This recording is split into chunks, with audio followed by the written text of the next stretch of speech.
آپ کے دور حکومت میں ایک مذہبی جماعت کے خلاف اتنا سخت کریک ڈاؤن ہوا، محمد مصطفیٰ کی بات ہوتی ہے، اس وقت یہ لوگ کدھر ہوتے ہیں؟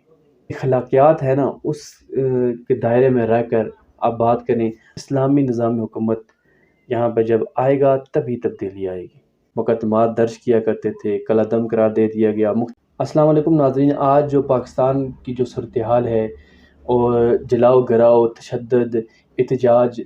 یہ جو ہو رہے مختلف علاقوں میں، پورے پاکستان میں انٹرنیٹ سروس جو بند کر دی گئی ہے، انتہائی کشیدہ صورتحال ہے پاکستان کی۔ اور اس موقع پر سیاسی پارٹیوں کے آپس میں جو معاملات ہوتے ہیں ان کو ایک سائڈ پہ رکھ کر آج کا جو میں یہ پیغام دینا چاہتا ہوں عوام الناس کو، اپنے بھائیوں کو، نوجوانوں کو، بزرگوں کو، دوستوں کو، ساتھیوں کو، کہ یہ معاملات ہوتے رہتے ہیں۔ ایک سیاسی پارٹی دوسری سیاسی پارٹی کے خلاف اس طرح کے معاملات کرتی رہتی ہے۔ جب آپ حکومت میں تھے تو آپ نے بھی مختلف پارٹیوں کے خلاف، مذہبی جماعتوں کے خلاف اور سیاسی جماعتوں کے خلاف اسی طریقے سے آپ کریک ڈاؤن کیا کرتے تھے، اور اس کے اوپر مختلف یعنی کہ آپ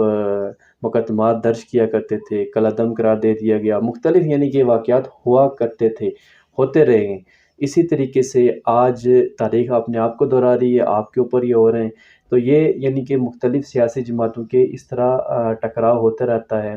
جب یہ حکومت میں ہوتے ہیں تو ان کی فرعونیت جو ہوتی ہے وہ بڑے عروج پہ ہوتی ہے، اور جب یہ ان کو جو اقتدار ختم ہو جاتا ہے تو پھر یہ مظلوم بن جاتے ہیں۔ یہ کسی ایک پارٹی کی بات نہیں کر رہا، میں تمام سیاسی پارٹیوں کی بات کر رہا ہوں۔ میں کسی کے خلاف کوئی پروپیگنڈا یا کوئی بات نہیں کر رہا، میں اوورال بات کر رہا ہوں۔ تمام سیاسی پارٹیوں کا یہی حال ہے۔ جب یہ حکومت میں ہوتے ہیں تو ان کی فرعونیت عروج پہ ہوتی ہے، جب حکومت سے نکلتے ہیں تو یہ بھی مظلوم بن جاتے ہیں، اور اسی طریقے سے ان کے اوپر پھر ظلم و ستم ہوتا ہے۔ جب یہ کسی کے اوپر ظلم و ستم کرتے ہیں تو پھر یاد رکھیے، جب آپ کسی کے اوپر ظلم و ستم کریں گے، آپ کے دور حکومت میں ایک مذہبی جماعت کے خلاف اتنا سخت کریک ڈاؤن ہوا، تیزاب پھینکے گئے، ان کو اسٹریٹ فائر کیے گئے، اور مختلف سیاسی جماعتوں کے خلاف بھی یہ ہوا۔ تو یاد رکھیے کہ جب آپ کسی کے خلاف اس طرح کے کام کریں گے، کسی کے اوپر ظلم و ستم کریں گے، تو تاریخ نے پھر اپنے آپ کو ایک بار پھر دہرانا ہے۔ یہاں پر میں کسی بھی جماعت کے خلاف بات نہیں کر رہا کہ وہ کون سی جماعت ہے، نہ ہی کسی جماعت کی سپورٹ کر رہا ہوں۔ میں صرف اتنا یہ عوام الناس سے کہنا چاہتا ہوں، اپیل کرنا چاہتا ہوں ہاتھ جوڑ کر کہ خدا را یہ معاملات ہوتے رہتے ہیں، آپ اپنے گھر میں اپنے دوستوں کے ساتھ اپنے تعلقات خراب نہ کریں، اپنی برادری کے ساتھ اپنے تعلقات خراب نہ کریں۔ آپ کا تعلق کسی بھی پارٹی سے ہے، آپ اس پارٹی کو لے کر، اس لیڈر کو لے کر آپ اپنے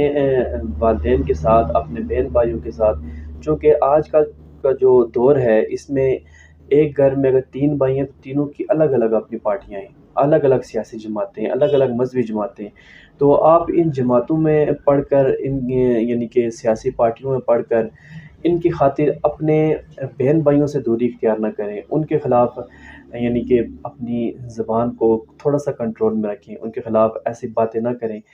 تو یہ کچھ دن کے لیے حالات ایسے ہیں، کل واپس سازگار ہو جائیں گے، تو پھر جو باتیں آپ کی زبان سے نکلی ہیں نا، اور جن کی وجہ سے آپ کے بہن بھائی آپ سے دور ہو گئے، وہ یاد رکھیے گا کبھی بھی پھر وہ والا رشتہ آپ کے درمیان قائم نہیں ہو سکے گا۔ اس لیے علاقے میں اپنے دوست احباب کے ساتھ، رشتہ داروں کے ساتھ، بہن بھائیوں کے ساتھ، اپنے گھر میں والدین کے ساتھ اپنا برتاؤ اچھا رکھیں۔ میں نے دیکھا ہے، یعنی کہ میں تو اس بحث میں ویسے بھی پڑھتا نہیں ہوں، لیکن ایک بار ایک جگہ پہ قدرتی طور پر ایک دو باتیں کی، لیکن آگے سے جو جواب ملا، یعنی کہ میں نے پھر بھی احتیاط کے طور پہ ایک دو باتیں کی، کسی کے خلاف باتیں نہیں کی، کسی پارٹی کے خلاف باتیں نہیں کی، لیکن جو رد عمل ملتا ہے نا تو وہ یعنی کہ بڑا خطرناک ہوتا ہے۔ تو یاد رکھیے کہ کچھ دن کی بات ہے، پھر حالات سازگار ہو جائیں گے، لیکن جو آپ کے الفاظ کی وجہ سے کسی کے دل اگر زخمی ہو گیا نا، تو وہ کبھی بھی پھر آپ اس کے دل میں جگہ نہیں بنا پائیں گے۔ آپ کھل کے سپورٹ کریں، اپنی پارٹی کو سپورٹ کریں، کسی بھی جماعت کو آپ کھل کے سپورٹ کریں، لیکن آپ جو اخلاقیات ہے نا اس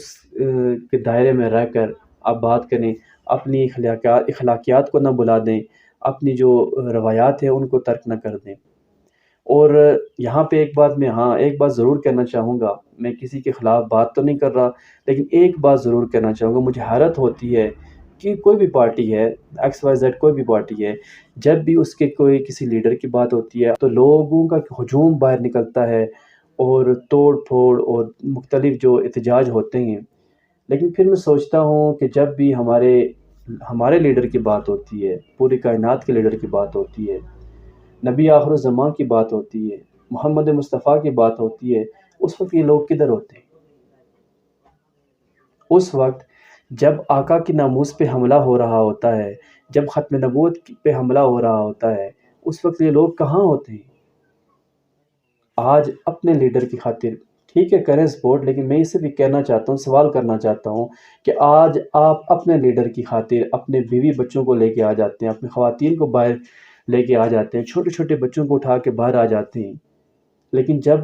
محمد مصطفیٰ صلی اللہ علیہ وسلم کی کوئی گستاخی کرتا ہے، جب ان کے ناموس کی بات ہوتی ہے، جب صحابہ کرام کی ناموس کی بات ہوتی ہے، تو اس وقت آپ کی غیرت کہاں ہوتی ہے؟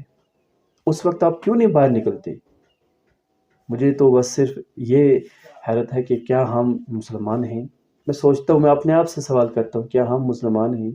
آج اگر میں کسی پارٹی کو سپورٹ کر رہا ہوں تو اس کی جب کوئی بات ہوتی ہے تو میں باہر نکل آتا ہوں، لیکن جب میرے نبی کی بات ہوتی ہے، ان کی ناموس کی بات ہوتی ہے، تو میں گھر میں چھپ کے بیٹھ جاتا ہوں اور مختلف تعویلیں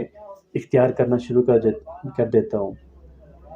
یہ پھر میں اپنے آپ سے یہ سوال کرتا ہوں، کیا میں مسلمان ہوں؟ کیا میں عاشق رسول ہوں؟ کیا میرا ایمان کامل ہے جو نبی صلی اللہ علیہ وسلم کی حدیث مبارکہ کا مفہوم ہے کہ تم میں سے کوئی شخص اس وقت تک مومن نہیں ہو سکتا، کامل ایمان والا نہیں ہو سکتا کہ جب تک محمد مصطفیٰ صلی اللہ تعالیٰ وسلم تم کو تمہاری جان، مال، اولاد، حتیٰ کہ ہر ایک چیز سے بڑھ کر محبوب نہ ہو جائیں۔ لیکن اس وقت ہمیں اپنے بچے عزیز ہوتے ہیں، ہماری رشتہ داریاں ہمیں عزیز ہوتی ہیں، لیکن جب سیاست کی بات آتی ہے تو ہم رشتہ داروں کے خلاف بھی دعا بول دیتے ہیں، لیکن جب مذہب کی بات ہوتی ہے، جب اسلام کی بات ہوتی ہے، جب آقا دو جہاں کی بات ہوتی ہے، تو وہاں پہ ہم رشتہ داریوں کو بھی دیکھتے ہیں، ہم بچوں کو بھی دیکھتے ہیں، ہم اپنے خاندان کو بھی دیکھتے ہیں۔ یہ فرق آخر کیوں اور یہ کب یہ ختم ہوگا؟ یہ سوال ہے۔ اور آخر میں پھر گزارش کروں گا کہ اخلاقیات کے دائرے میں رہ کر آپ کسی بھی تنظیم کو سپورٹ کریں، پارٹی کو سپورٹ کریں، لیکن اخلاقیات کے دائرے میں رہ کر اخلاقیات کا دامن نہ چھوڑیے گا، کہیں ایسا نہ ہو کہ پھر آپ کو ساری زندگی کا پچھتاوا ہو اور آپ اپنے دوست احباب سے بچھڑ کر رہ جائیں، اپنے خاندان سے بچھڑ کر رہ جائیں۔ اخلاقیات کا دامن نہ چھوڑیے گا۔ اللہ تعالیٰ سے دعا ہے کہ اللہ پاک ملک پاکستان کے حال پہ رحم و کرم فرمائے، ہمیں حضرت عمر فاروق رضی اللہ تعالیٰ عنہ جیسے حکمران عطا فرمائے۔ اور یہاں پر ایک بات اور کہنا چاہتا ہوں کہ تبدیلی ایک ہی صورت میں آ سکتی ہے، اور وہ صورتحال ہے اسلامی نظام حکومت۔ جب تک اسلامی نظام حکومت نہیں ہے، تبدیلی کی آپ سوچ بھی نہیں سکتے نا۔ اور جتنی بھی سیاسی جماعتیں ہیں، یہ اسلامی نظام کی کبھی بھی بات نہیں کریں گی۔ آپ نے دیکھا ہوگا کہ جب بھی اقتدار میں کوئی بھی سیاسی جماعت آئی ہے، اس نے اسلامی نظام کی بات نہیں کی، بلکہ جو اسلامی قوانین بنے ہوئے ہیں ان کے ساتھ ہی چھیڑ چھاڑ کرنے کی کوشش کرتی رہی ہیں جتنی بھی جماعتیں آئی ہیں۔ تو تبدیلی صرف ایک ہی صورت میں ممکن ہے کہ اسلامی نظام حکومت یہاں پہ جب آئے گا تبھی تبدیلی آئے گی، ورنہ یہ ایک دوسرے کے خلاف پراپوگنڈے، ایک سیاسی پارٹی آتی ہے دوسرے کے خلاف کریک ڈاؤن، دوسری آتی ہے تیسرے کے خلاف کریک ڈاؤن، گرفتاریاں، مقدمات، یہ اسی طریقے سے چلتا رہے گا، لیکن تبدیلی نہیں آئے گی، امن و امان کی صورتحال کبھی بھی قائم نہیں ہو سکتی۔ جب ہم اسلام سے دور بھاگیں گے تو اسی طریقے سے یہ فتنے فسادات جنم لیتے رہیں گے۔ اللہ تعالی ہم سب کا حامی و ناصر ہو۔ السلام۔